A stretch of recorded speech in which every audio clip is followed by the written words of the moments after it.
Hello, everybody. Welcome to Reimagining Energy for the DoD Showcase event. We're so glad to have you today. My name is Colonel John Flynn, broadcasting to you live, just a few blocks off the Las Vegas Strip. It's a great day. I'm excited and honored to be your host today. But before we get started, some important housekeeping. If you visited our event website at reimaginingenergy.afworks.com over the past few days, please note that we have since updated the website overnight. If you do not see the agenda appearing directly below the live stream video, please give your browser a hard refresh. Okay, thank you.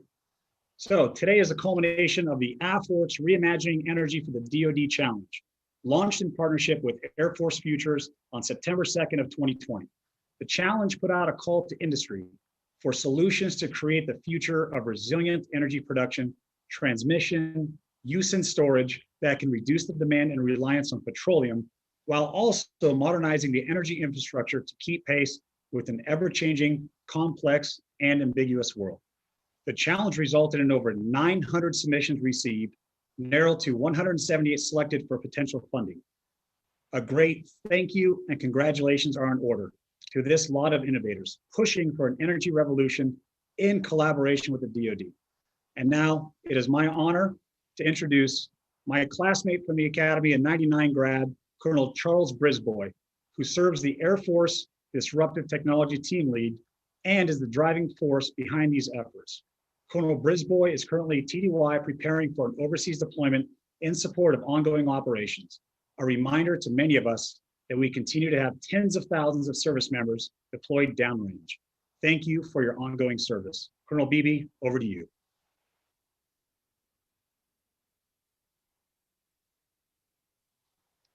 Sure. Sounds like we're having some technical issues. I'm hearing from the studio here. They're resolving those right now, and we'll have that up and running here in just a moment, and we will be right back.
All right, we're back. We're back. Nice work to the team behind the scenes for getting us back up and running.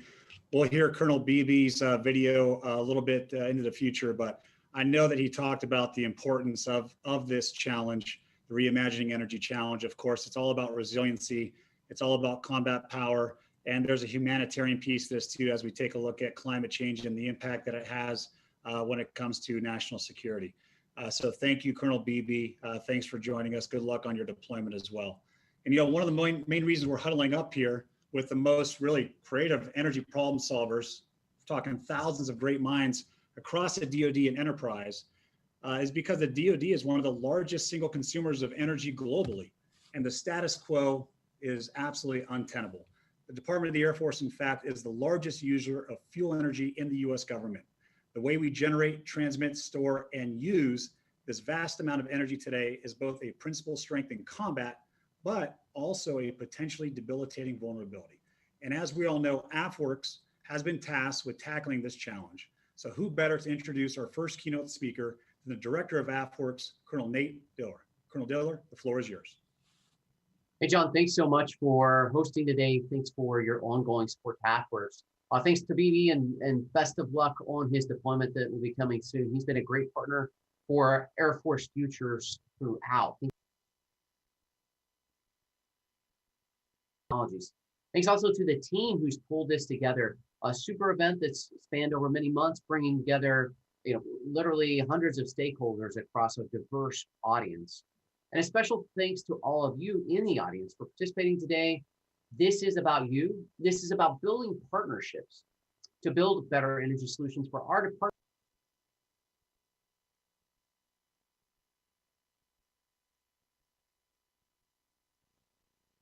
Really have the most to gain from reimagining energy. So we're excited to bring together the brightest minds to engage this problem and field innovative solutions. And when it comes to great minds and driving innovation, there are few people who have provided greater leadership in strategy and in innovation than Lieutenant General Clint Hinote.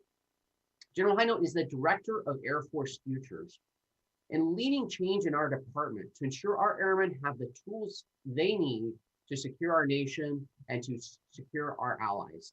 General Hinote has a fantastic career spanning operations and as a deep strategist for many years. So only appropriate that it was his organization that really brought this need to the forefront, that engaged all of you in this energy challenge. And today it is my privilege to introduce to you General Hinote. Sir, thank you for joining us. Thank you for your phenomenal leadership. And thank you for your ongoing support to the AFWERX team. Looking forward to the continued partnership that we have with Air Force Futures.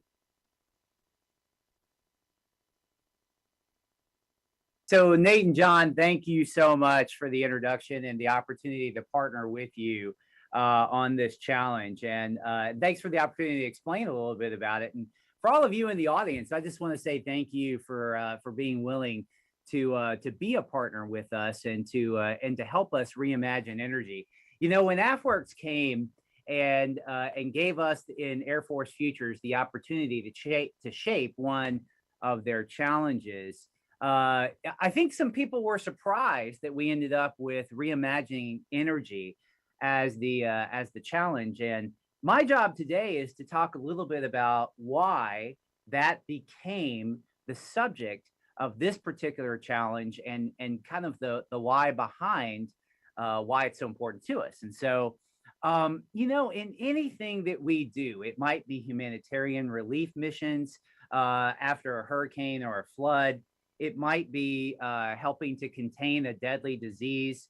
It might be patrolling to bring peace to a war-torn region, or it might be in full-up combat. Energy is a limiter for us. You know, as we were saying, the Air Force uses a lot of fossil fuel. In fact, we are the primary, the number one user of fossil fuel inside of the Department of Defense. And the Department of Defense uses a lot of energy. And what we see is that the deployment of energy, the transmission of it, the storage of it becomes a primary limiter to the types of operations that we're able to do. So, so unfortunately, fossil fuels are expensive. They're really heavy. They require special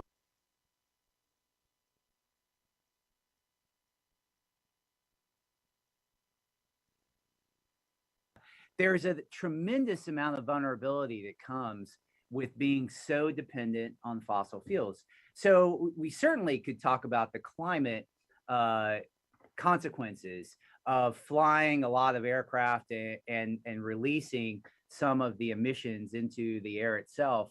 And I think we will end up talking a lot about those things, but I want to tell you a little bit about the operational reasons why we thought that operational energy and reimagining energy would be a good idea for this challenge.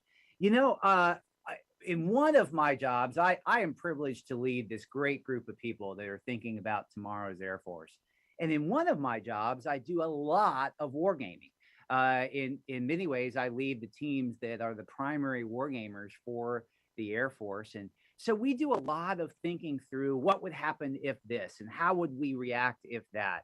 And one of the things that we see is when we play our war games, almost always our opponents will target energy as a major source of vulnerability. And it is. And it's a good strategy on their part because of all the different things that we are talking about. And so in so many ways, the 6 different challenges inside of this challenge are really tailored to get us to the point where we're not quite as vulnerable, where we actually can do more, where we're more capable to be able to do things around the world and to be able to fulfill our missions. So I'm going to talk through the 6 challenges really fast and illustrate them as to why we might want to address these. So the first is fixed and mobile energy generation. So as I have served in the Air Force, I have had to deploy to the Middle East many times, and several of those times as I was flying and patrolling no-fly zones and things like that, I would live in a tent city along with all of our unit. And the way that we powered a tent city, that was literally, there was nothing there except for desert, and we would build a tent city out of it. But the way that you power it is you put up a generation. Some people call it a generation farm. It's all these big pieces of equipment. They take fossil fuels and they turn it into electricity, and that's how you got electricity for your tent city. And it was loud. You had all these fuel bladders. It was smoky. You tried to put it as far away as you could from the tent city because it was just, it was really, it was bad for your health, for the environment.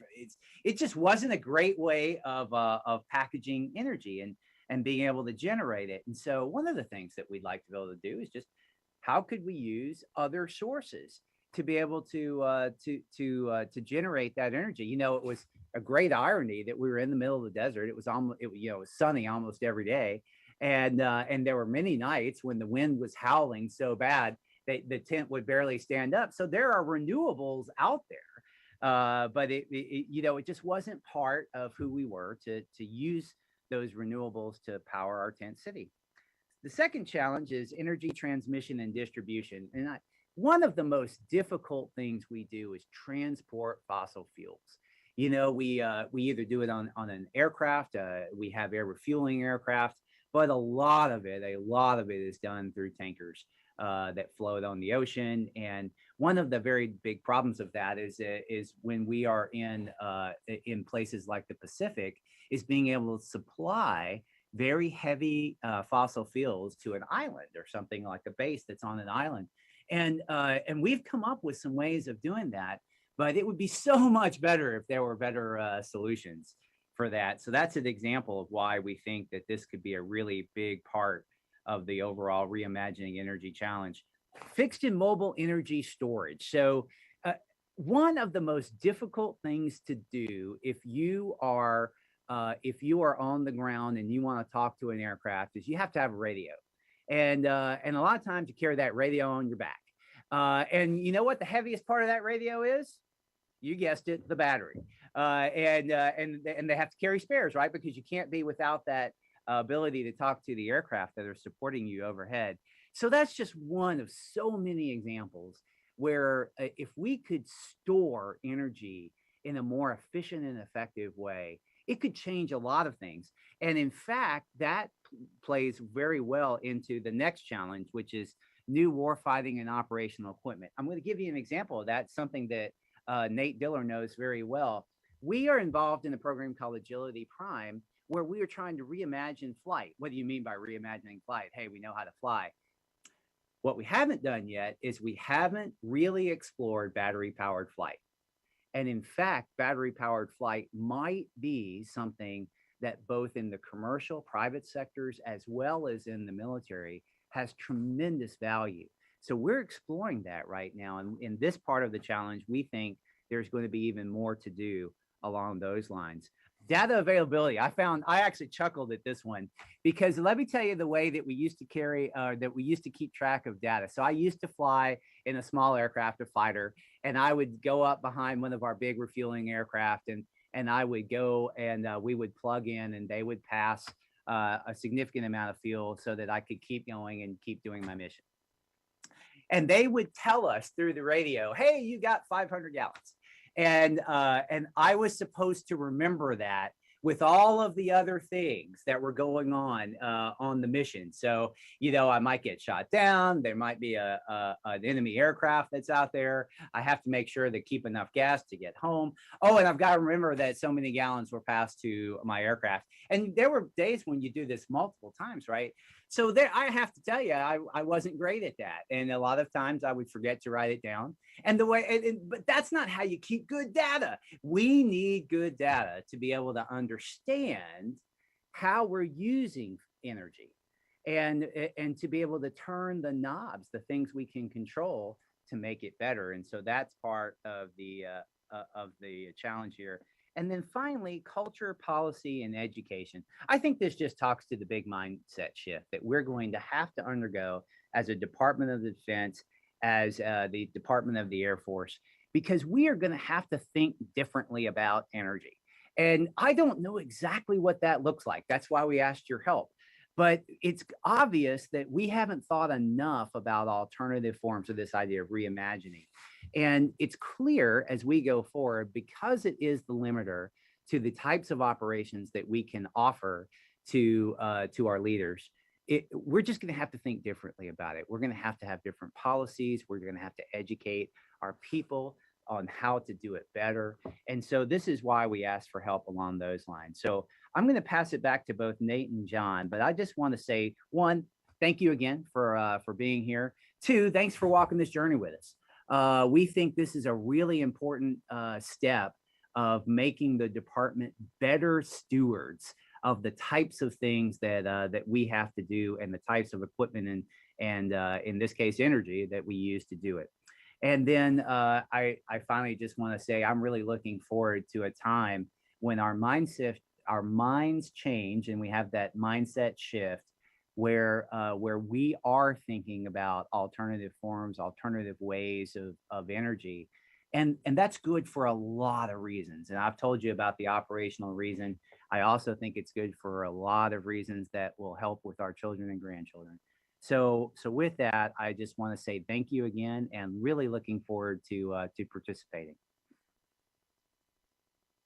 General Hino, thanks so much, sir, for your leadership. Thanks for the team partnership that your folks have provided us through Air Force Futures to really dig into some of these hard problems. And again, this is one of those harder problems out there. So with that, we will jump right into those hard problems. John, back over to you.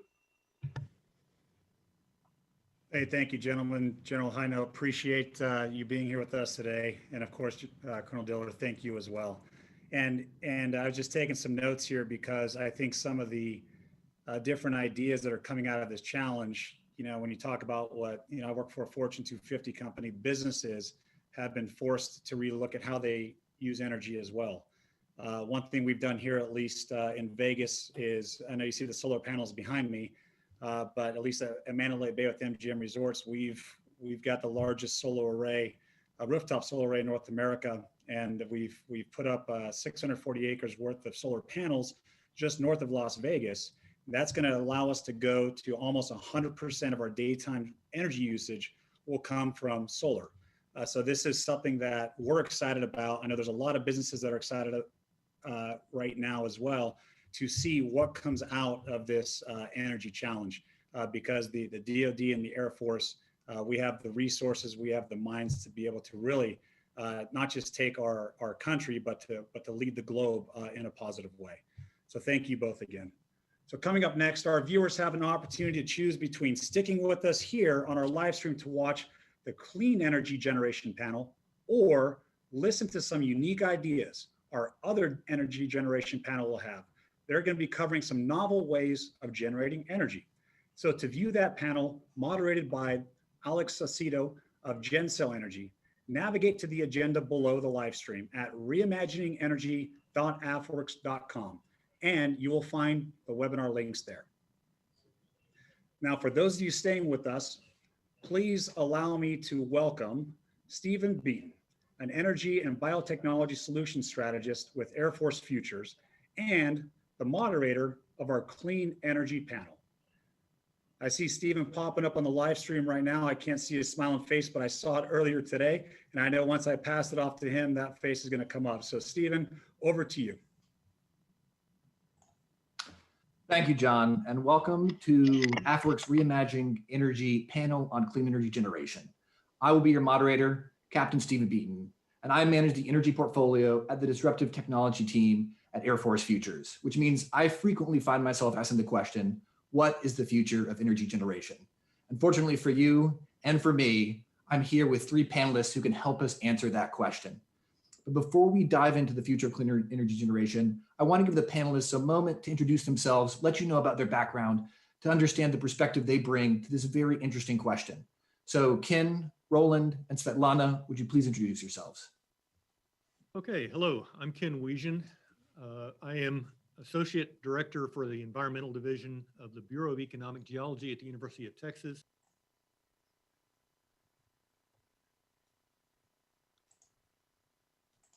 Ken, I believe you've muted yourself.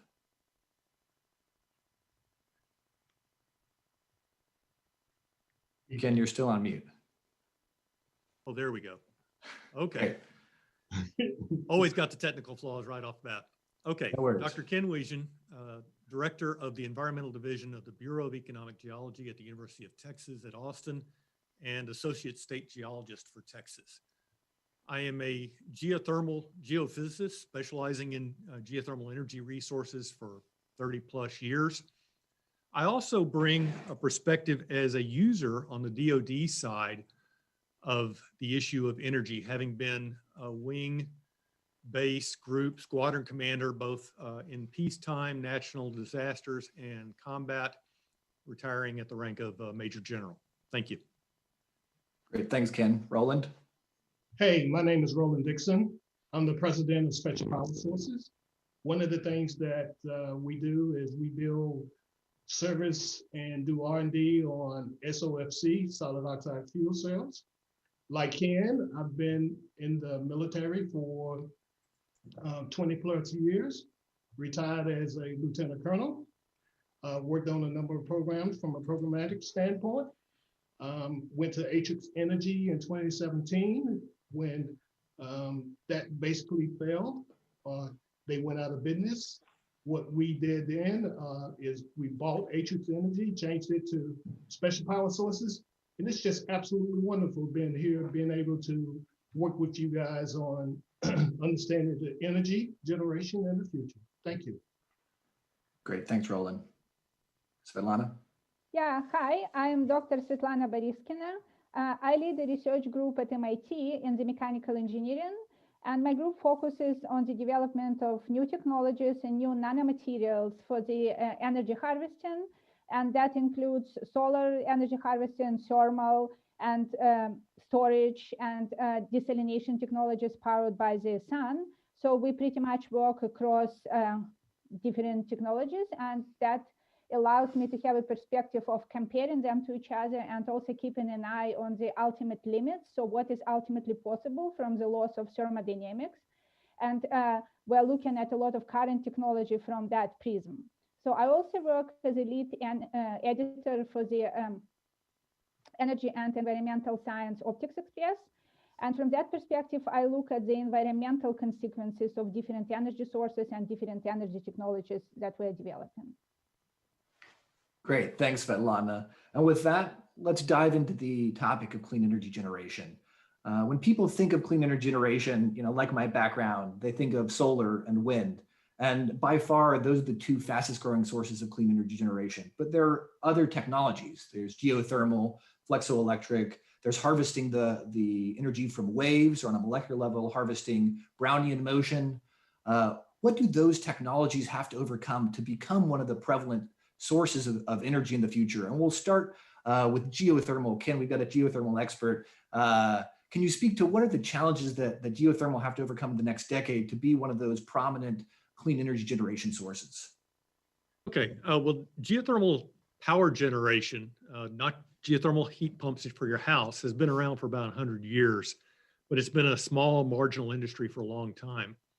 And frankly, the most immediate problem we need to overcome in its adoption is the understanding on the public part of the public and the practitioner that the field has been revolutionized in recent years with advances in technology, particularly drilling technology coming out of the oil and gas field and industry, but being applied in geothermal to where now we're on the verge of being able to generate geothermal power anywhere you want to do it, not just where there's a magma body or a volcano nearby. There is still a lot to be done in advancing the engineering farther, because the hotter you can get, the more energy you can extract. So material science, sensors, communications that allow you to drill deeper and hotter economically and pull the heat up to the surface to run a turbine to generate electricity. We can drill to great depths, great temperatures, pull energy up, but putting it all together in an economical package is the key challenge right now. And like I say, we're able to do that on the low temperature end at the moment. There's also advances in fluids. You know, what do you want to do? What fluid do you want to use to bring that heat from miles below the ground to the surface in an economical way that works for putting into a turbine? There's some legal issues that need to be worked out, but not all that severe. Who owns heat? How do you handle distributed energy generation where when you can drill a well wherever you need it to generate electricity as opposed to being consolidated in a big power plant? And even financial things. Geothermal power has the potential to have an indefinite lifespan. What are the financial tools to pay for something like that when you don't have a fixed 20 or 30-year lifespan? So there's those things. And then also, again, how do you plan that into your cities, towns, countryside? You know, geothermal probably falls between solar on your rooftop, which can be absolutely anywhere, and a major power plant. It can kind of fill all those scales in between. So there's a combination of not just science and engineering that needs to and is coming together to advance geothermal power as a clean, renewable, and importantly, baseload green energy source. Great, thanks, Ken. Svetlana, your perspective, happy to hear from whatever energy generation source you want to talk about, but perhaps you can give us a perspective on concentrated solar, something that has offered the promise of being able to generate electricity even at dark, being able to store some of that heat energy as molten salts. Why hasn't concentrated solar taken off, and what challenges does it have to overcome? Yeah, so concentrated solar is, of course, a way to higher efficiency because, as we already heard, higher temperature always means higher efficiency, and sunlight is very diluted source as it comes to the earth. So you really need to concentrate it to reach higher temperatures. So that requires building huge installations, and that is significant capital investment to start with. And then it poses its own environmental risks, like birds being burned in the fly. So that's a negative part. But also, I think, like any technology, this technology too, you need to look at many different aspects, and you cannot stop only during the time where the energy is actually generated. That's when the sunlight comes in. So at night, you have to deal with that thermal fluid. You need to make sure that it's kept warm. So in many cases, it's done by running diesel generators, which kind of defines the purpose of having it as a clean energy source. So overall, I think the biggest challenge here is the scale of installations, and so many pieces have to come together. So you need to store that heat somewhere, so it needs to be high temperature energy storage that's built.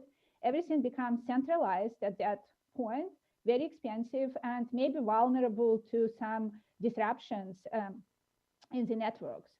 So from that point of view, we still have sunlight everywhere on Earth, and also we have access to the sky everywhere on Earth. Although it may not be to the same power like per square meter, but there are a lot of applications where you may not need that high power per square meter.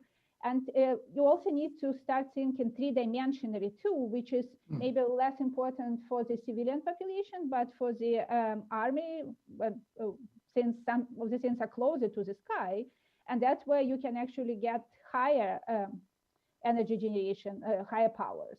And I think overall, everything is about, there are combinations. There are material developments, which are very important, both for, like, for example, thermal fluids, to have them the most efficient in storing that high temperature heat, or nanomaterials for better thermoradiative cells or better solar cells. But also there is another aspect of integrating these different technologies together in the most efficient way. So if there is something very efficient during the day, maybe it can share space with something else that is more efficient at night, and these two technologies are coupled together and work in unison, the most efficient. Right. Thank you, Svetlana. Interesting insight to think kind of three-dimensionally, to not just think the surface of the earth.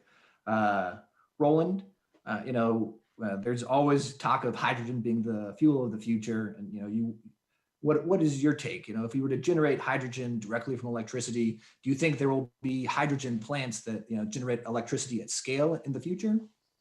Yes, I do, and the reason I believe that is because hydrogen is pretty natural, it's pretty clean and everything. But the primary thing that I love about hydrogen is that you can put hydrogen in a generator. But more importantly than that, you could take hydrogen from solar. You could take hydrogen from solar, put it into some type of energy storage system.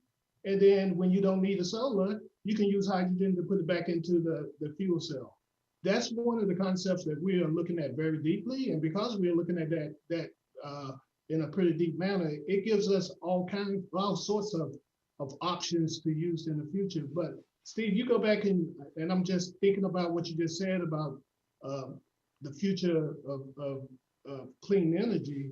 One of the things that has held fuel cells back is the cost. The cost of fuel cells has been just expeditionarily more than any other the fossil fuels. So if we can work on building a power dense, a fuel efficient, and a lower cost system, then I think we'll be better off as not only as a military but as a country.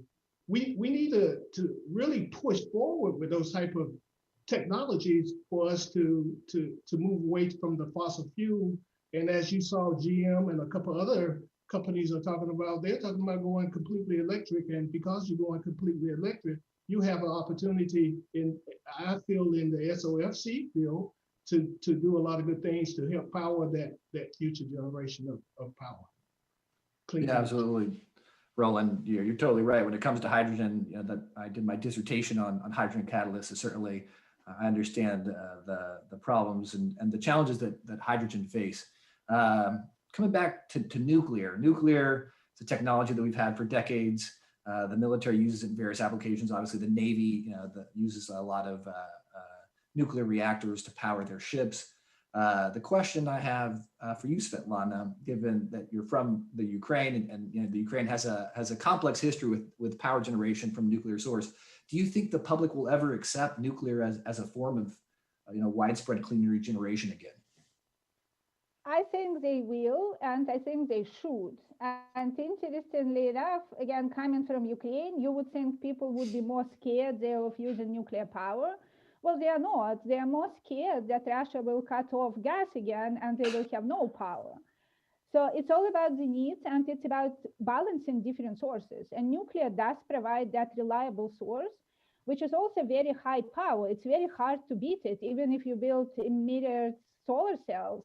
It's not the same. If you really need high power source, then nuclear is it, and we just need to, and nuclear energy moved on, and there are new technologies being developed since Chernobyl happened. So it's not the same nuclear, and that was a human mistake, clearly. So maybe a lot of people don't understand. So it's not really technology failure per se. So it shouldn't scare people. And also, again, speaking about integration, there are a lot of things that can piggyback on the nuclear power. For example, there is a lot of waste heat generated during nuclear power production, and that can be harvested by thermophotovoltaic cells or by some other means. So it can be a whole infrastructure built around the nuclear power. And again, if it's taken into space, maybe it's a different concern about safety, but it could provide another powerful source up there. Right, absolutely. And it's good to point out, that certainly technology has changed in the past 30 years, and they're not the same reactor design that we were using, even just a few decades ago. Pivoting a little, I want to talk about the divide that we're seeing between kind of centralized energy generation at large power plants and distributed. Obviously, right now, the biggest source of distributed power is solar, with about a third of solar power generated in the US is generated on individual homes. Is that something you think will continue, that we'll see kind of more decentralization? And if so, is that only going to be solar, or should we start expecting to see wind, maybe a geothermal well in my backyard? Is that something that's possible in the next decade? Yes, I think the trend that we're seeing towards decentralization will continue. Now, I wouldn't expect it to ever be totally decentralized. What I think you're going to have is probably all scales of power generation. As I kind of mentioned earlier, you're not going to do away with big power plants. There's a certain economy of scale in some types of energy generation that's unbeatable. at the same time, it's easier and easier and cheaper to put solar cells on your own roof and generate some of your power that way. And all the scales in between fit in there too. Will you have a geothermal well in your backyard? Probably not. You might have a geothermal heat pump for your house heating and cooling. The one thing you still need to put in a geothermal well, and by the way, you can roughly ballpark probably on the average of 5 megawatts of power continuous out of a good geothermal well. But you still need a big drilling rig to create it. After that, your footprint's small. But what I would hope we progress to, and I think we are, is essentially microgrids supersized or worldwide, such that you're integrating all available power sources in a smart way. In any given location, at any given time, your best mix of power supply is going to be different from an hour later, a mile away, or whatever. So I'm agnostic as to the source. I think we should harness all the available power supplies in a smart, managed way, and use whatever fits best at a given time. And that will look very organic. I would envision it looking almost something analogous to the internet nowadays, as far as power goes. Interesting, Ken. Roland, do you want to talk a little bit about that? How storage, whether that be batteries or like you were talking about earlier, converting to hydrogen when there's, moments of excess electricity, and then using that hydrogen to generate electricity for the grid during times where electricity is needed. How will that shape, Ken's vision of the future of microgrids, or mega microgrids, if you will? Yeah, I think Ken hit on a really good point there. And the reason I think Ken hit on a really good point is because some of the technology that's coming forward will allow us to do combined heat and power. If you don't know what combined heat and power is probably one of the technologies of the future. When you do combined heat and power, just imagine being off the grid and having a fuel cell that is not only able to do to satisfy your power needs, but also to be your heating and those type of systems for your house. But to take that one layer up, think about in the future having a combined heat and power and having solar and intermixing them and putting them together and allowing that solar to basically work for the day to power your house. But during the nighttime, when that solar is not working, having an opportunity to have a fuel cell and a storage unit where you can have that storage unit take any of the excess and make hydrogen, H2 for you, and then put that back in the fuel cell, and depending on the load at night, that fuel cell comes on and it will pretty much run that house. I mean, we talk about 10 to 15 years, but that's something that you're going to see probably more in the next 10 years, and it's going to be quite dynamic, and it's going to allow us to get off of that centralized power like we talked about. That's the exciting thing that I see for the future for clean energy generation right now. Great, thanks, Roland. You heard it here first. Roland making the prediction. You'll see in the next 10 years. But he brought up a good point: is electricity and heat, a variety of energy sources. Right now, electricity is almost the universal currency of energy. Right? When we generate energy, we turn that into electricity, and we transmit it as electricity, and then we use that electricity to generate heat or whatever we need at the end station. But that's not necessarily the most efficient way to do things. Right. Do you think, Svetlana, in the future there will be kind of a more prominent role for heat as an energy transmission means, right? So heat will be, or energy will be captured or generated as heat, transmitted as heat, and used as heat. Certainly that happens kind of in local institutions, but do you think that's something a trend that will increase? I think it will increase to a certain extent. And I agree that by using electricity as the universal currency, we're pretty much trading off dispatchability for the efficiency. Right. Because currently, for example, photovoltaic technology has an efficiency limit that is significantly lower than some other technologies, but it does provide this universal currency. Right. So what you're saying is, just to clarify, you're saying that solar PVs, they'll top out far below solar thermal applications, right? That's what you're Yes, saying. in terms of Right, right. efficiency. Yeah, Right. but because it does produce electricity, it makes it very dispatchable. So from that point of view, they're useful. So heat can be dispatchable too, to a lesser extent, but maybe it can be distributed, like other speakers already mentioned. If it's distributed by design, like where it's produced and where it's consumed, that can be good enough. Also, electricity generation can be more distributed, and maybe it depends like what are the end applications. I think we need to keep an eye of why are we generating this power, how we're going to use it eventually. Because, for example, in some cases, we don't need to jump through the steps of converting it to electricity and then back again if the ultimate goal is, for example, desalination, because fresh water resources is a very valuable commodity on this planet. And in some places, it's more valuable than energy.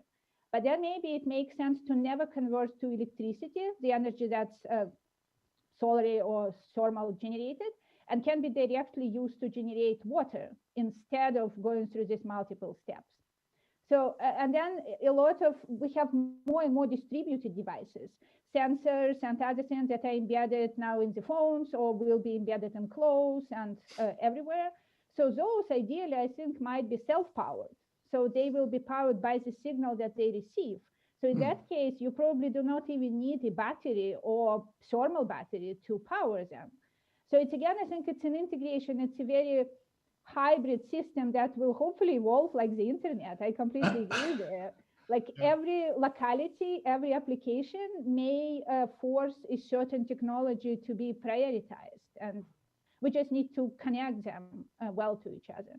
And in terms of heat, I think the best way of heat storage is actually the houses. So we already have the walls around them, and insulation is getting better and better, and windows insulation, walls insulation. So that's a big factor in how much energy you actually need to use and store to heat or cool your house. If we can make a difference in just 1 degree through the better like wall insulation, that could mean huge savings on how much energy you need to generate in the first place. Right. Thanks, Svetlana. Ken, your thoughts on using heat as a currency for energy? Yep. Svetlana really summarized it pretty well. The main things I would add would be the goal here is to minimize the number of transitions of the form of energy. Right. Because every time you transition it from one form to another, you're losing efficiency. So, that's the key thing. The main thing I would add is, as a geothermal person, is that the earth makes a good heat sink, as we see already in house scale pumps, but using deep reservoirs as either thermal or coupled thermal mechanical batteries, earth batteries, especially on things like wind and solar that may not be 24/7, has the potential to make a lot of sense, especially when you consider potentially the environmental costs of electric batteries. So, maybe not the most efficient, but it's a fungible resource, just like oil and gas is. Maybe not as easy to transport around the world, but over local distances, yes. Absolutely. Thanks, Ken. Roland, what about, instead of heat, what about hydrogen, right? Do you think the hydrogen economy, we will generate hydrogen, transmit hydrogen, or is hydrogen as it is now going to be something that is more locally generated and used on site? I really feel it's going to become more locally generated. And the reason I feel like it's going to become more locally generated, because you already have an apparatus that can do it with solar. Using the PV portion of the solar, that generates hydrogen, that keeps everything clean. If you continue to do those type of things, then you don't need the hydrogen infrastructure that's currently needed.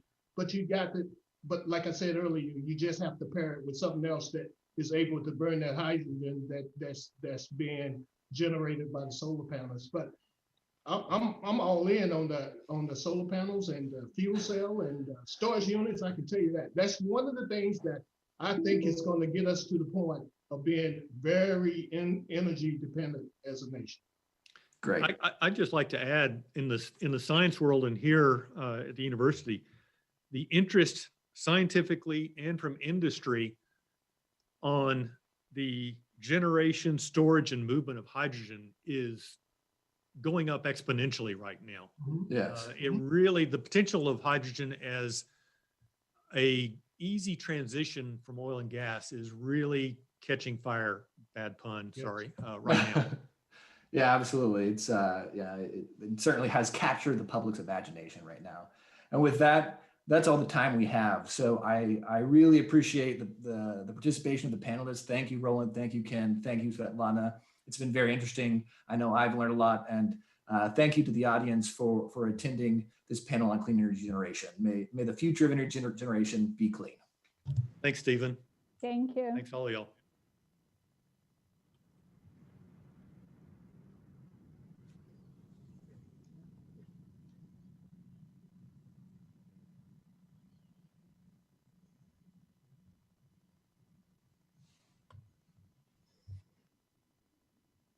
All right, we're back. I know the other panel is just finishing up. I was listening, trying to listen to both, proving that I cannot multitask as well as my wonderful bride can. So, but anyway, Stephen, great. That was a great panel. And Alex will be coming over. That team will be coming over here in just a little bit. And, you know, it's heartening that, you know, as I see I think our kids and as our families grow up, you know, we want to leave them a better planet than how we found it. And it's so good to see how much dedication and hard work and time and effort has been put into this topic. You know, we're coming out of a tough 2020. And after hearing just the first couple of panels, I mean, we have so many brilliant minds working on this. It's inspiring. It's inspiring that so many are taking this so seriously, that this is something we are actively doing to drive change. So it's with great pleasure, I now get to introduce another wonderful mind. Our next keynote speaker of the day, Dr. James Kenyon. He's the program director for the Advanced Air Vehicles program at NASA. He'll be presenting the latest advancements in aeronautics, allowing us to reimagine aviation energy. Dr. Kenyon, thank you so much for joining us today. Sir, the live stream is yours. Hey everybody. Sorry, I'm just a voice without a face, but we are still experiencing some technical difficulties. We are going to be moving everybody to a Zoom webinar who is viewing the live feed. We're going to be posting that stream in the chat, the YouTube chat, and also on the YouTube feed. Just be aware to look there, and we'll be posting that momentarily. So keep your eyes out, and we will see you over there.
Hey everybody, John Flynn back with you again here from the AFWERX Hub.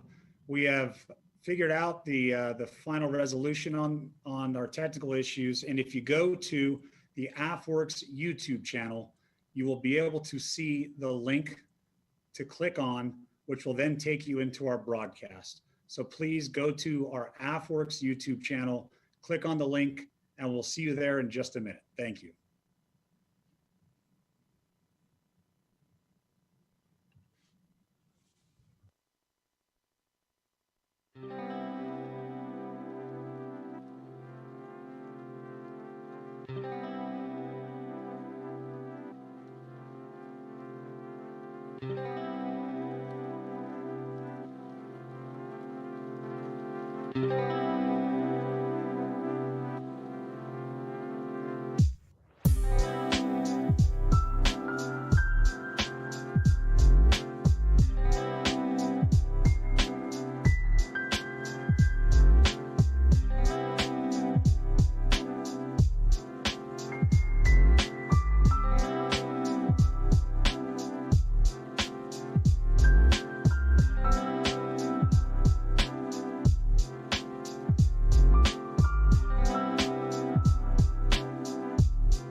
Yes, thanks for the comments in chat. We're resetting the whole system so we can't actually put the YouTube placeholder to this link. It is in chat. We are placing it in all of our systems and emailing it to all participants who took part today.